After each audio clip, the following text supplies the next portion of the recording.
வார்த்தைக்கு நேராக நாம் நம்முடைய வேதாகமத்தை திருப்புவோம். யோசுவாவின் புஸ்தகம் முதல் அதிகாரம் அதனுடைய 6ஆம் வசனம். பலம் கொண்டு திடமனதாயிரு, இந்த ஜனத்தின் பிதாக்களுக்கு நான் கொடுப்பேன் என்று ஆணையிட்ட தேசத்தை நீ அவர்களுக்கு பங்கிடுவாய். அல்லேலூயா.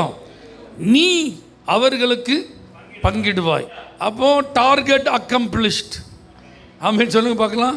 உங்களுக்கு கொடுக்கப்பட்ட வேலை வெற்றிகரமாக நிறைவடையும். உங்களை கொண்டு கர்த்தர் செய்ய விரும்பும் காரியம் அற்புதமாக நடந்து முடியும். நல்லா புரிஞ்சுக்கோங்க. அதுக்கு தான் கர்த்தர் உங்களோடு பேசுகிறார். மோசே ஒரு பெரிய தலைவர். எகிப்திலிருந்து கானானுக்கு இஸ்ரவேல் ஜனங்களை கொண்டு வர வேண்டும் என்பதற்காகவே தேர்வு செய்யப்பட்டார். முகமுகமாக கர்த்தர் அவருக்கு பிரத்யட்சமான தரிசனத்தை கொடுத்தார். பெயர் சொல்லி அழைத்தார். ஆமென். தேவனோடு நெருக்கமான ஒரு உறவு யாருக்கு இருந்துச்சு? மோசேக்கு இருந்துச்சு. ஒருவன் தன் சிநேகிதனிடத்தில் பேசுகிறது போல கர்த்தர் மோசேட்ட என்ன செய்தார்? பேசினார். ஆனால் ஒரு 30 லட்சம் ஜனங்களை நடத்திட்டு வந்த மோசே, பூமியிலேயே சாந்த குணம் உள்ளவன் என்று சாட்சி பெற்ற மோசே டென்ஷன் ஆகிட்டார். இந்த மக்கள் அவர் என்ன செய்யினாங்க? டென்ஷன் ஆக்கிட்டாங்க. கண்மலையை பார்த்து பேசுன்னு ஆண்டவர் சொன்னார். அவன் பாருங்க நேராக போன பேசினான். ஆனால் அதே நேரத்தில் கையில் இருந்த கோலால் அதை அடின்னு அடிச்சிட்டான். தண்ணி வந்துட்டு ஜனங்களின் தாகம் தீர்ந்தது. ஆண்டவர் மெதுவாக பேசினார். ஜனத்திற்கு முன்பாக நீங்கள் என்னை பரிசுத்தம் பண்ணவில்லை, அதனால் மோசே நீ கானானுக்குள்ளே போக மாட்டேன், இந்த ஜனங்களையும் நீ கானானுக்குள்ளே கொண்டு போய் சேர்க்க மாட்டேன்ட்டார். நல்லா கவனி. ஏன் இதை சொல்கிறேன்னா, மோசே பாவம் செஞ்சிட்டாருன்ற சொல்கிறது கிடையாது. அப்போ பொறுப்பு எவ்வளோ சீரியஸானதுன்னு பாருங்கள். வேலை எவ்வளோ பெருசுன்னு பாருங்கள். கடமையை நிறைவேற்றுவது என்பது அவ்வளவு எளிது அல்ல. ஒரு மிகப்பெரிய தேவ மனிதனை ஆண்டவர் ஸ்டாப் பண்ணிட்டு அவனுக்கு உதவியாக இருந்த ஒரு இளம் தலைவனை அந்த வேலையை செய்யறதுக்கு தேர்வு செய்கிறார். ஆமென் சொல்லுங்க பார்க்கலாம். அப்படி தான் கர்த்தர் உங்களுக்கு பொறுப்புகளை கொடுக்கிறார். அப்படி தான் கர்த்தர் உங்களை நம்பி சில கடமைகளை ஒப்பு கொடுக்கிறார். நீங்கள் செய்வீங்கன்னு சொல்லி உங்கள் மேலே அவர் பெரிய நம்பிக்கை உள்ளவராக இருக்கிறார். அல்லேலூயா. அதனால தான் ஆண்டவர் அவனை உற்சாகப்படுத்துகிறாரு. பலம் கொண்டு நீ திடமனதாரு, பிதாக்களுக்கு நான் கொடுப்பேன் என்று ஆணையிட்ட தேசத்தை நீ அவர்களுக்கு என்ன செய்வ? பங்கிடுவப்பா. மோசே இல்லைன்னு சொல்லி நீ வருத்தப்படாத. உனக்கு சப்போர்ட்டுக்கு ஆள் இல்லைன்னு சொல்லி நீ என்ன செய்யாத, கவலைப்படாத. ஒரு மூத்த ஒரு ஆலோசகர் இருந்தால் நல்லா இருக்குமே, வருத்தப்படாத. நான் உனக்கு எல்லாவற்றிற்கும் எல்லாமுமா இருந்து நீ செய்ய வேண்டிய வேலையை நான் என்ன செய்வேன்? செய்து முடிக்க உதவி செய்வேன். அதே மாதிரி ஆண்டவர் யோசுவாவுக்கு அந்த வேலையை செய்து முடிக்க உதவி செய்தார். யோசுவாவின் புஸ்தகம் 12ஆம் அதிகாரம். உங்கள் வேதாகமத்தை திருப்பிக் கொள்ளுங்க. யோசுவாவின் புஸ்தகம் 12ஆம் அதிகாரத்தில் முதல் வசனம் பாருங்க. யோர்தானுக்கு அப்புறத்தில் சூரியன் உதயமாகிற திசையிலே அர்னோன் ஆறு துவக்கி எர்மோன் மலை மட்டும் கிழக்கே சமபூமி எல்லையில் எல்லாம் உள்ள ராஜாக்களை இஸ்ரவேல் புத்திரர் முறிய அடித்து அவர்களுடைய தேசங்களையும் சுதந்திரித்து கொண்டார்கள். நீ அவங்களுக்கு தேசத்தை பங்கிடுவாய் அப்படின்னு சொன்ன ஆண்டவர் இந்த இடத்தில் அவர்கள் சுதந்திரித்து தங்களுக்குரியவைகளை பெற்றுக்கொண்டார்கள் என்று எழுதி வச்சிருக்கிறார். இதே அதிகாரத்தின் கடைசி வசனத்தில் பாருங்க. ஆக இவர்கள் எல்லாரும் 31 ராஜாக்கள்னு யோசுவா முறியடித்த ராஜாக்களின் பேர் என்ன செய்யுது? ஒரு பெரிய லிஸ்ட் இருக்கு. ஆமென் சொல்லுங்க பார்க்கலாம். அல்லேலூயா. 9வது வசனத்திலிருந்து 24வது வசனம் வரைக்கும் இந்த யோசுவா சங்காரம் பண்ணின ராஜாக்கள், அவங்க எந்த பட்டணத்தை சேர்ந்தவர்கள், அவர்களுடைய பெயர் என்ன அப்படிங்கிற ஒரு பட்டியல் இருக்கு. அப்போ ஆண்டவர் உங்களை கொண்டு செய்ய விரும்பும் காரியத்தை நீங்கள் செய்ய முற்படும் போது உங்களுக்கு எதெல்லாம் தடையாக இருக்க போகுது, எதிராக இருக்க போகுது, அதெல்லாம் நினச்சி நீங்கள் என்ன செய்ய வேண்டாம், நீங்கள் கவலைப்பட வேண்டாம். ஜாஷுவாவுக்கு ஒரு 3 காரியங்கள் அவனுக்கு சவாலாக இருந்துச்சு.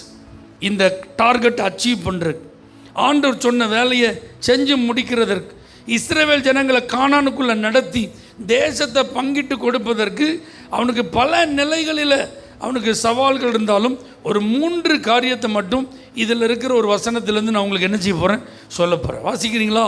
யோசுவா 12ஆம் அதிகாரம் 9வது 10வது வசனத்தை பாருங்க. எரிகோவின் ராஜா ஒன்று, பெத்தேலுக்கு அருகான ஆயியின் ராஜா ஒன்று, எருசலேமின் ராஜா ஒன்று. போதும். அல்லேலூயா. இப்போ இதில் 3 எல்லைகளின் பெயர்கள் என்ன செய்யப்பட்டிருக்கு, சொல்லப்பட்டிருக்கிறது. 1 எரிகோ, 2வது ஆய், 3வது எருசலேம். இவைகளை மையமாய் கொண்டு சில வார்த்தைகளை உங்களுக்கு சொல்கிறேன். கடந்த நாட்களில் நாங்கள் ஊழியர்கள் இணைந்து ஜெபித்த போது, அதில் ஜெபம் நடத்தும் போது ஒரு தேவ மனிதர் இந்த வசனத்திலிருந்து அவர் ஜெபத்திற்காக சில காரியத்தை என்ன செய்தார், அவர் சொல்லி ஜெபத்தில் வழி நடத்தினார். அது ரொம்ப ஆசீர்வாதமாக இருந்ததுனால இன்றைக்கி நம்முடைய வாழ்விலும் நாம் சுதந்திரிக்க வேண்டியது இருக்குது. நாம் செய்து முடிக்க வேண்டிய காரியங்கள் என்ன செய்யுது இருக்கிறது. அப்போ அதற்கு எதெல்லாம் டிஸ்டர்ப்டாக இருக்குன்னு தெரிஞ்சிட்டா நம்ம அதை மேற்கொள்ளலாம், நம்ம ஜெயிக்கலாம், நம்ம செய்து முடிக்கலாம். அதற்காக தான் இன்றைக்கி இந்த வார்த்தை. முதலாவது பாருங்கள், எரிகோ. எரிகோ அப்படின்னாலே அது ஒரு ஆவி. அது என்ன செய்கிற ஆவின்னா, அது தடை செய்கிற ஆவி. அது என்ன செய்கிற ஆவி? தடை செய்கிற ஆவி. இவங்க பாருங்கள், இஸ்ரவேலர்கள் எகிப்திலேருந்து புறப்பட்டு யோர்தானை தாண்டி அவங்க என்ன செய்யணும், கானானுக்குள்ளே போகணும்.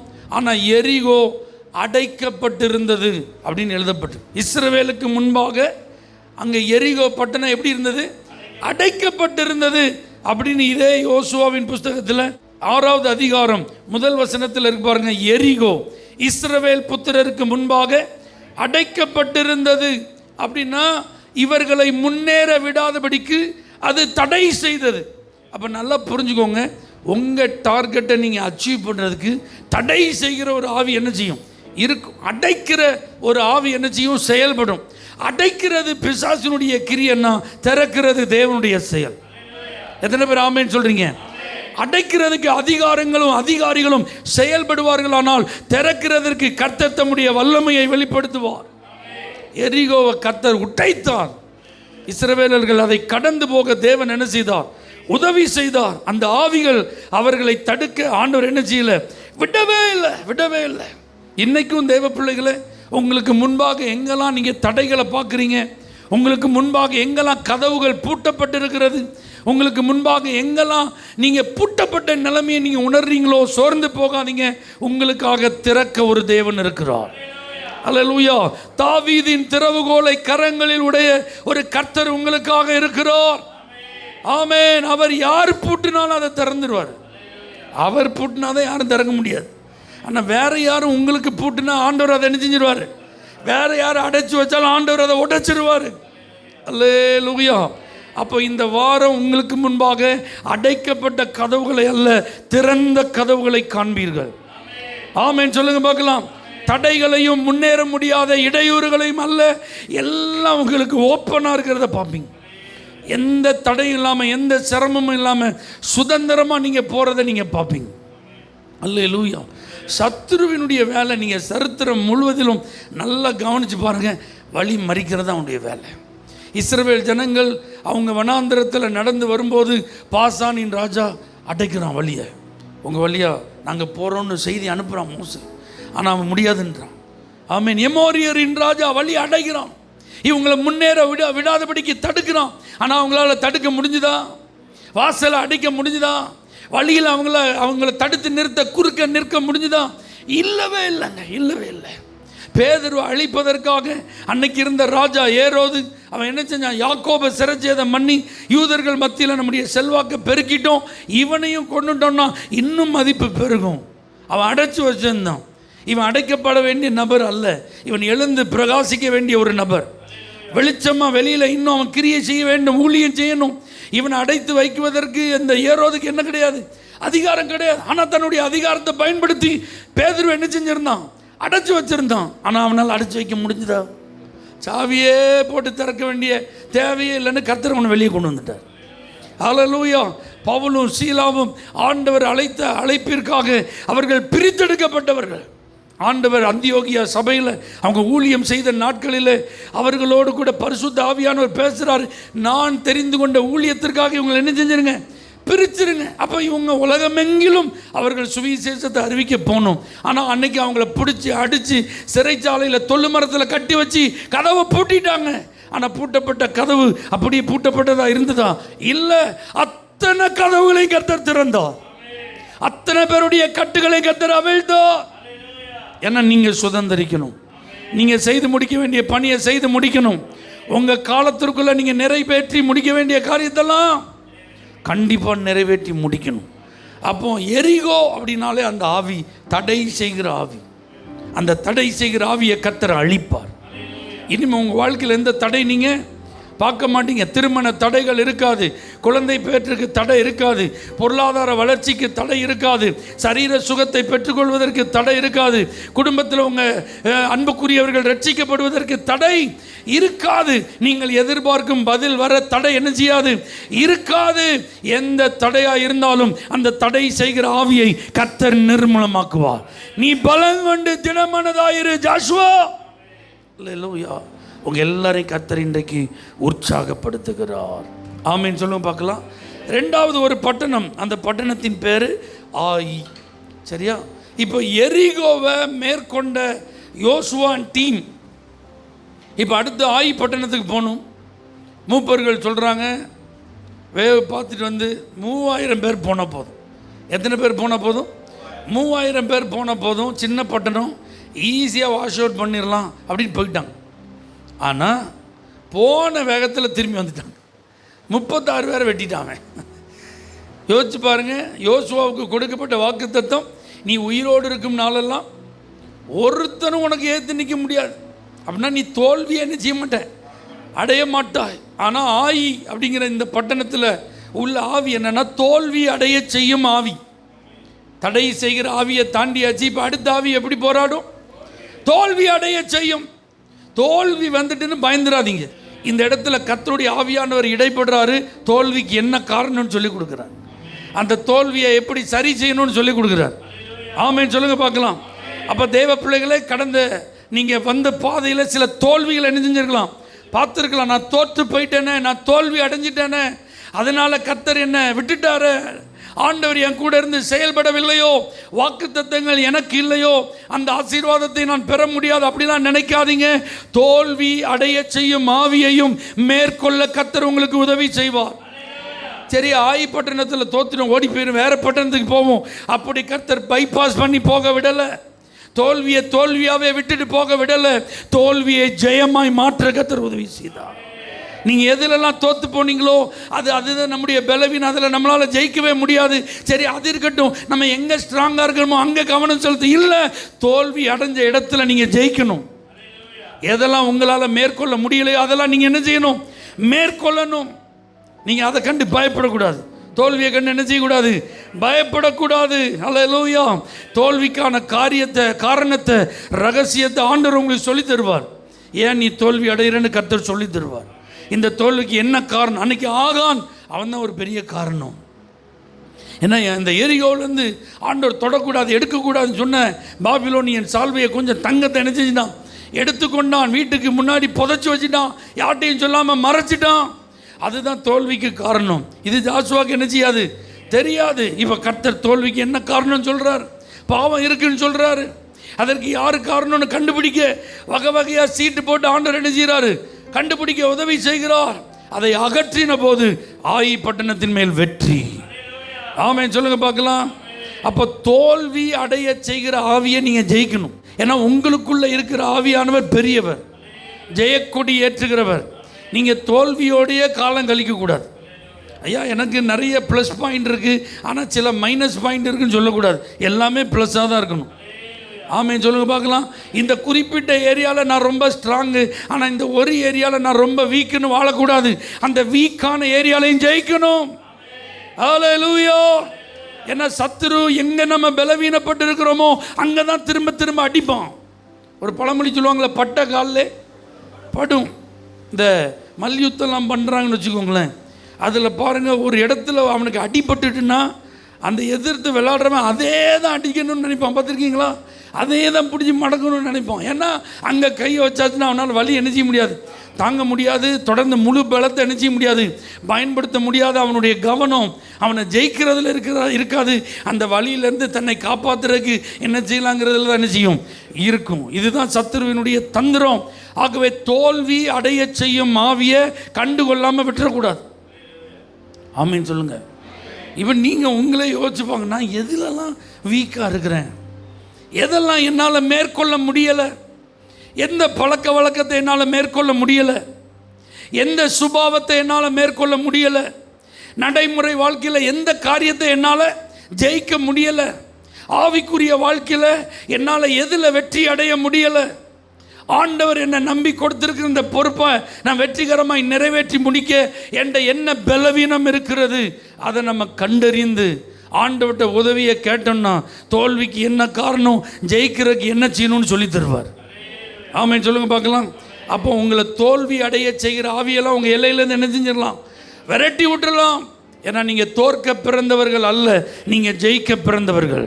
ஏன்னா நீங்கள் சுதந்திரிக்கணும், நீங்கள் தேசத்தை பங்கிடணும், உங்களை கொண்டு கர்த்தர் செய்ய விரும்பும் காரியத்தை நீங்கள் என்ன செய்யணும், செய்யணும்.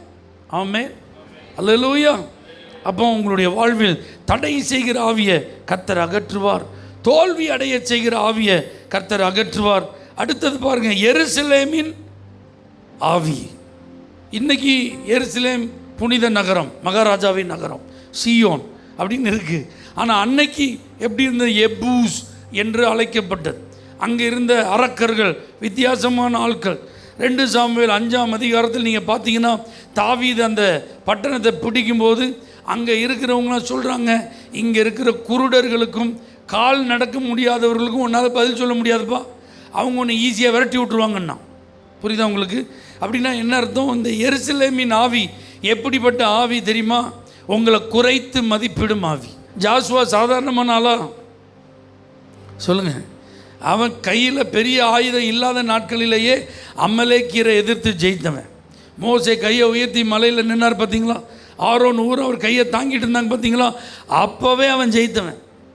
யுத்தத்துக்கு பழக்கம் இல்லாத காலத்திலேயே யுத்தம் பண்ணவன். இப்போ இவனை தளபதி ஆண்டவர் நியமிச்சிருக்கிறார, இவனை ஆண்டவர் விட்டு கொடுப்பாரோ சொல்லுங்கள்? தாவீது எப்படிப்பட்ட ஆள்? கையில் ஈட்டி பட்டயம் இல்லாமல் இருக்கும்போதே கோலியாத்தை கவனை வச்சு அடித்தவன், அப்படிதானா? அவன் எவ்வளோ பெரிய தைரியசாலி அவன். எத்தனை யுத்தத்தை அவன் பார்த்துருக்கான். சவுல் அனுப்பின இடத்துலலாம் ஜெயிச்சுட்டு வந்தான். மகா புத்திமானாய் நடந்தான். அவனை யாரும் வீழ்த்த முடியல. அவன் யுத்தத்துக்கு அவன் பயன்படுத்தின அந்த யுக்திகள் அவ்வளவு சிறப்பானதாக இருந்தது. வலிமையான ராஜ்யங்களெல்லாம் அவன் ஜெயித்தான். ஆனால் இந்த எருசலேமில் உள்ளவங்க சொல்லி அனுப்புகிறாங்க, எங்கள் ஊரில் இருக்கிற கண் தெரியாதவனும் கால் நடக்க முடியாதவனும் ஒன்றையும் மேலே ஏற விட மாட்டான்னா. அப்படின்னா எருசலேமின் ஆவி எப்படிப்பட்ட ஆவி? குறைத்து மதிப்பிடும் ஆவி. இந்த குறைத்து மதிப்பிடும் ஆவி என்ன தெரியுமா செய்யும்? உங்கள் வேகத்தை குறைச்சிடும், உங்கள் உற்சாகத்தை குறைச்சிடும். ஒன்னாலலாம் செய்ய முடியாது, பேசாமல் ஓரமாக போ, அதுக்கெல்லாம் ஆள் இருக்குது அப்படின்னு சொல்லிட்டாங்கன்னா என்ன போய் எப்படி இருக்கும்? நீங்கள் அதில் ஆர்வமாக இருக்கீங்க, நீங்கள் அதில் வேகமாக இருக்கீங்க, நீங்கள் அதில் தீவிரமாக இருக்கீங்க, உங்களை அப்படி ஒதுக்குறாங்கன்னு வச்சுக்கோங்க, எப்படி இருக்கும்? சரி, அப்போ பாருங்கள், யாரை வச்சு பார்க்கணுமோ பாருங்கள், யாரை வச்சு செய்யணுமோ செய்யுங்கன்னு. அல்லேலூயா. ஆனால் இதுதான் தந்திரம், சாத்தானுடைய தந்திரம். அதை யாரோ ஒருவர் செய்ய வேண்டிய வேலை இல்லை, அதை நீங்கள் தான் செய்யணும். ஆமென் சொல்லுங்க பார்க்கலாம். அப்போ எப்படியாவது உங்களுக்கு மன மடிவு என்ன செய்யணும், கொண்டு வரணும். அல்லேலூயா. மோசே கோலை போடுறான், அது சர்ப்பமாக என்ன செய்யுது, மாறுது. பார்வோன் அசரவே இல்லையே, பார்வோன் பயப்படவே இல்லையே. கைத்தட்டினா மந்திரவாதிகள் வந்தாங்க, போடி அவன் கோலைன்னா அதுவும் பாம்பா மாறிட்டு அப்படின்னு தான் சிரிச்சிருப்பான். அப்படி தானா? மோசை அற்பமாக தான் என்ன செஞ்சிருப்பான், பார்த்துருப்பேன். நீ என்னையா பெருசாக வித்தை காட்டுற, ஏகப்பட்ட வித்தைக்காரன் யார்கிட்ட இருக்கான், என் கையில் இருக்கான். ஆனால் நடந்தது என்ன, ரிசல்ட் என்ன? மற்ற சர்ப்பங்களை மோசே அந்த கோல் சர்ப்பமாக மறைச்சல, அது விழுங்கிட்டு.